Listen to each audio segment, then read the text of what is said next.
ഞങ്ങൾ കമ്മ്യൂണിസ്റ്റുകാർ യുവാക്കളായാലും പ്രായം അഭിവാദ്യം അർപ്പിക്കുന്നത് പാർട്ടിക്കും രക്തസാക്ഷികൾക്കും വിപ്ലവത്തിനുമാണ്, ജനങ്ങൾക്കുമാണ് അഭിവാദ്യം അർപ്പിക്കുന്നത്. അല്ല, കൊരങ്ങന്മാർക്ക് അഭിവാദ്യം അർപ്പിക്കാനില്ല. അപ്പോൾ പ്രത്യയശാസ്ത്രപരമായ വലിയ ശൂന്യതയാണത്. അത് മനസ്സിൽ കൊണ്ട ഒരു കാര്യമാണ്. ഞങ്ങളുടെ കുടുംബത്തെ കൂടിയാണ് ആക്ഷേപിച്ചിരിക്കുന്നത്. എന്നിട്ട് ഈയാള് തന്നെ ജില്ലയിലെ ചില നേതാക്കന്മാരുമായി ചേർന്ന് ഇതിന് അടുത്ത ദിവസം ഭുവനേശ്വരന്റെ രക്തസാക്ഷി മണ്ഡപത്തിൽ പോയി പുഷ്പാർച്ചന നടത്തുകയാണ്. ആലോചിച്ച് നോക്കി, പറയട്ടെ, പുഷ്പാർച്ചന നടത്തുകയാണ്.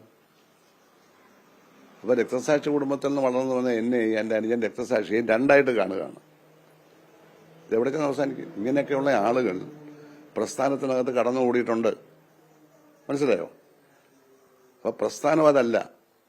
ഈ കാര്യമാണ് ഞാൻ വിവച്ഛേദിച്ച് എഴുതിയിരിക്കുന്നത്. അത് SFIയെ പറ്റിയാണ് എന്ന് മനോരമ വിഷൻ കൊടുത്തത് അങ്ങേറ്റ വേദനാജനകമാണ്. അതൊക്കെ ആരാ കൊടുത്തതെന്നുള്ള പരിശോധിച്ച് നടപടിയെടുക്കണം മനോരമയുടെ ടോപ്പിലുള്ളവർ.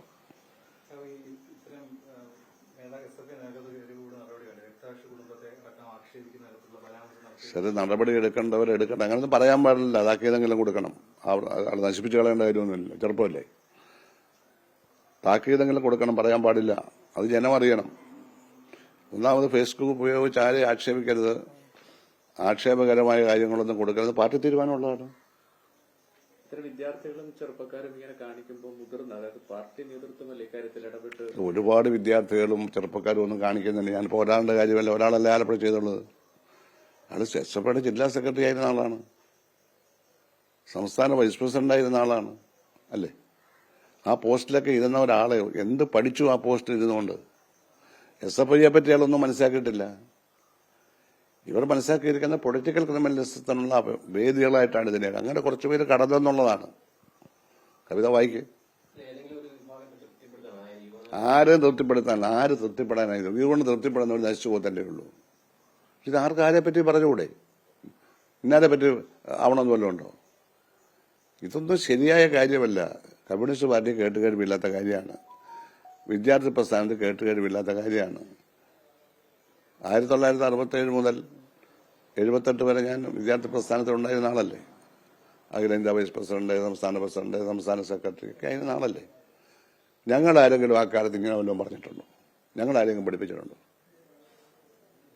10,000-കണക്കിന് പ്രവർത്തകരാണ് ഞാൻ ഈ പറഞ്ഞ കാലഘട്ടത്തിൽ 67, 78 കാലഘട്ടത്തിൽ 10,000-കണക്കിന് പ്രവർത്തകരാണ് വിദ്യാർത്ഥി പ്രസ്ഥാനം വഴി പാർട്ടിയിലെത്തിയത്. 10,000-കണക്കിന് MAVV PBയിലെത്തി. നാസർ ജില്ലാ സെക്രട്ടറിയായി. ഓരോരുത്തരെ എടുക്കുക എല്ലാ SFI പ്രസ്ഥാനം വഴി ആ കാലത്ത് വന്നവരാണ്, ഈ കാലയളവിനുള്ളിൽ വന്നവരാണ്. വിജയരാഘവൻ PBയിലെത്തി. ശരിയല്ല? MV ഗോവിന്ദൻ സ്റ്റേറ്റ് സെക്രട്ടറിയായി. അതൊക്കെ ഈ കാലയളവിൽ വന്നിട്ടുള്ളവരാണ്. ഈ 67 മുതൽ 78 വരെയുള്ള കാലഘട്ടത്തിൽ പ്രസ്ഥാനത്തിലേക്ക് കടന്നു വന്നതാണ് ഏതെങ്കിലും ഒരു സമയത്ത്.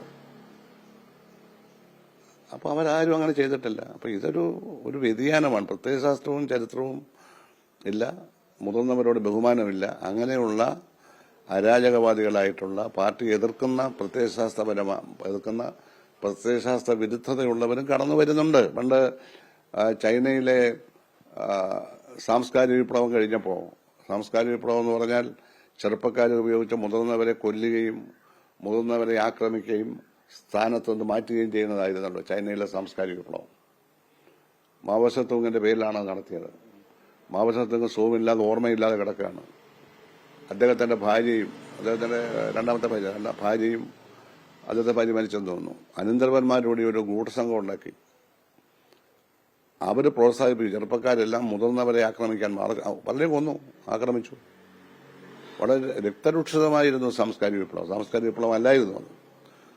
അതിന്റെ ഡാമേജ് കണ്ട് ഒരു ഘട്ടം കഴിഞ്ഞപ്പോൾ ചൈനീസ് കമ്മ്യൂണിസ്റ്റ് പാർട്ടിയുടെ പ്രത്യേക സമ്മേളനം ചേർന്ന് പ്രഖ്യാപിച്ചു, ഇത് പ്രതിവിപ്ലവമായിരുന്നു, വിപ്ലവമല്ലായിരുന്നു, പ്രതിവിപ്ലവമായിരുന്നു. അതിനെ തള്ളി പറഞ്ഞു. ഇതൊന്നും നേതാക്കന്മാരെയൊക്കെ ആക്ഷേപിച്ചു. അങ്ങനെയൊന്നും ഇവിടെ കൊല്ലാനൊന്നും പറ്റത്തില്ലെങ്കിൽ അതിന്റെ ഒരു അംശമൊക്കെ ഇതിനകത്തുണ്ട്. അത് എല്ലായിടത്തും ഉണ്ടാവും, ഏത് കാലത്തും ഉണ്ട്. അവരെയൊക്കെ നിയന്ത്രിച്ചും സ്നേഹിച്ചു, അവരോട് സംസാരിച്ചും തെറ്റാണെന്ന് പറഞ്ഞു. പരസ്യമായിട്ട് പറഞ്ഞുകൊണ്ട് പരസ്യമായിട്ട് പറയണം തെറ്റാണെന്ന്. അങ്ങനെയൊക്കെയുള്ള നേതൃത്വമാണ് നമ്മുടെ കമ്മ്യൂണിസ്റ്റ് പാർട്ടിയുടെ നേതൃത്വം ഉണ്ടായിരുന്നത്. ഇപ്പോഴും ഇല്ലെന്നൊന്നും ഞാൻ പറയുന്നില്ല, പക്ഷേ ആരും ഒന്നും പറഞ്ഞല്ലോ. സംസ്ഥാന സമ്മേളനം ആരംഭിക്കുന്ന ദിവസം ഈ സമ്മേളനത്തിലും ചർച്ച ചെയ്യുന്നത് പ്രായം എന്നതാണ്. ഞാനിപ്പോൾ അതേപ്പറ്റി സംസ്ഥാന സമ്മേളനത്തെ പറ്റി ഒന്നും പറയാൻ ആഗ്രഹിക്കുന്നു. ഞാൻ അവരുടെ ഡെലിഗേറ്റ് അല്ല, ഞാൻ അവിടെ പ്രത്യേക ക്ഷണിതാവുമല്ല. അതുകൊണ്ട് എനിക്കതേപ്പറ്റി ഒന്നും പറയണം. പ്രായത്തെപ്പറ്റിയുള്ള എൻ്റെ അഭിപ്രായം ഞാൻ നേരത്തെ പറഞ്ഞു. പ്രായമല്ല ആത്യന്തികമായ മാനദണ്ഡം. പിന്നെയോ കർമ്മശേഷിയാണ്, രാഷ്ട്രീയമായിട്ടുള്ള പ്രതിബദ്ധതയാണ്, നല്ല കഴിവാണ്. പക്ഷെ പാർട്ടിയുടെ തീരുമാനം എടുത്തപ്പോൾ ആദ്യം തന്നെ ഞാൻ എഴുതി കൊടുത്തു. കോടിയേരി ബാലകൃഷ്ണൻ സെക്രട്ടറിയാണ്, എന്നെ ഒഴിവാക്കി. ഞാനതനുസരിച്ചു. മറ്റാരും വരുന്നതിന് മുമ്പ് ഞാൻ എഴുതി കൊടുത്തു. എനിക്ക് 75 ഒരു ടൈം വേണമെന്ന് ഞാൻ പറയാനേ പോയില്ല. അപ്പോൾ അതൊക്കെ ചരിത്രമാണ്. അവിടെ സംസ്ഥാന സമ്മേളനത്തെ പറ്റി, അവിടെ നടക്കുന്ന കാര്യങ്ങളെ പറ്റിയൊന്നും ഇപ്പം ഈ പറയുന്ന ഈ മർക്കട മുഷ്ടിയുടെ പറയാൻ ഞാൻ ആഗ്രഹിക്കുന്നില്ല. അതിൻ്റെ ആവശ്യമില്ല.